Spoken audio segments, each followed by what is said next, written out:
Bienvenidos a un nuevo episodio de Filosofía, Psicología, Historias. Hoy vamos a hablar de la historia de la esquizofrenia a pedido de Felipe Antonio Bujes Rojas. La esquizofrenia es un trastorno que ha sido interpretado de diferentes maneras a lo largo de la historia. Les recuerdo a aquellos que quieren pedir que hable en algún episodio de algún tema en particular, pueden hacerlo a través de sus comentarios en Spotify, en YouTube, o lo pueden pedir directamente en mi Instagram, Hernán Melana, o en el de filosofía.psicología.historia. Y también les pido que se suscriban allí en donde están escuchando este episodio. Los primeros indicios de lo que hoy entendemos como síntomas psiquiátricos provienen de civilizaciones como los sumerios o los egipcios, quienes ya describían fenómenos como las alucinaciones y la melancolía. Estos síntomas también fueron mencionados en textos antiguos como el libro de la medicina del emperador amarillo en China, que data del primer milenio antes de Cristo. También durante la Edad Media, la esquizofrenia y otros trastornos mentales eran interpretados a menudo como posesión demoníaca o desequilibrios en los humores del cuerpo. Recordemos que en la antigüedad se pensaba que teníamos 4 humores y tener el equilibrio en el humor era ser saludable. Estos humores estaban vinculados a los 4 elementos y también daban paso a los 4 temperamentos, que son el melancólico, el flemático, el sanguíneo y el colérico. No fue hasta el siglo XIX cuando la psiquiatría comenzó a analizar de manera científico-cuantitativa estos síntomas. Eso fue en el 1852, cuando el médico Benedict Morel utilizó por primera vez el término demencia precoz para describir este trastorno. Más tarde, en 1899, Emil Kraepelin consolidó diferentes cuadros clínicos como hebefrenia, la catatonia y el trastorno paranoide bajo ese mismo término.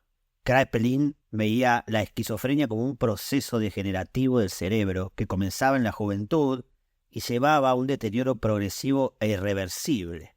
Pero fue el año 1911 cuando el psiquiatra suizo Eugen Bleuler introdujo el término esquizofrenia. A diferencia de Kraepelin, Bleuler no veía la enfermedad como una demencia, sino como una fragmentación de las funciones mentales.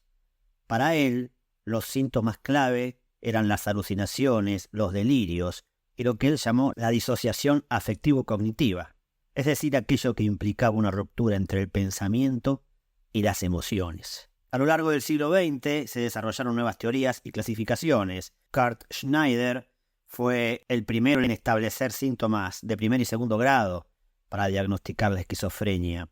Y Sigmund Freud y Carl Jung, desde un enfoque psicoanalítico, veían la esquizofrenia como una regresión del yo a un estado infantil.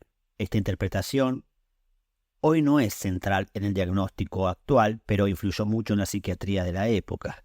Hoy hay 2 manuales de diagnósticos principales que han unificado criterios para diagnosticar la esquizofrenia y se considera que la persona debe presentar síntomas como alucinaciones, delirios o un pensamiento desorganizado durante al menos 6 meses. Además debe haber un deterioro significativo en áreas importantes de la vida como el trabajo o las relaciones interpersonales. Aunque estos manuales han dejado de usar las categorías clásicas como esquizofrenia paranoide o catatónica, siguen reconociendo la variedad de formas en que puede manifestarse el trastorno. Además de los síntomas psicóticos, también se habla de síntomas negativos como la apatía, la anedonia, que es la incapacidad para experimentar placer, y también el deterioro cognitivo. Estos síntomas, menos evidentes, pero igualmente incapacitantes, suelen ser los más difíciles de tratar. Además, también existen diferentes modelos para entender la esquizofrenia en la actualidad. Uno de los más conocidos es el neurodegenerativo, que sostiene que la enfermedad se debe a un deterioro progresivo del cerebro. Otro es el modelo de neurodesarrollo, que sugiere que las causas de la esquizofrenia se encuentran en problemas durante el desarrollo temprano del cerebro, incluso antes del nacimiento. También están los enfoques cognitivos sociales, que analizan cómo los factores sociales y psicológicos interactúan con la vulnerabilidad biológica para desencadenar el trastorno. Es muy interesante porque después de 100 años de estudio de la psicología y de las terapias, se vuelve al modelo neurológico contra el cual lucharon tanto los grandes psicólogos del siglo XX. Es decir, que se pone énfasis en la sinapsis cerebral y en el desarrollo sináptico y cerebral y no en la biografía psicológica. Esto nos lleva a una nueva manera de tratar los problemas que tiene que ver con la aplicación de sustancias para alterar la conciencia y el cerebro en lugar de trabajar la propia biografía y las causas que podrían hallarse en nuestra propia vida. En conclusión, la esquizofrenia es un trastorno extremadamente complejo que ha pasado por numerosas interpretaciones a lo largo de la historia. En algún momento a la gente se la encerraba, luego se la escuchaba y se la trataba y se la integraba y finalmente se la medica. Hemos pasado desde la posesión demoníaca hasta las teorías neurobiológicas. La esquizofrenia sigue siendo un desafío para la psiquiatría y es una fuente de estigma para quienes la padecen. Pero con el avance de la historia y de la ciencia en la historia y de la salud mental en la historia, podemos esperar que en el futuro encontremos mayor luminosidad sobre esta condición.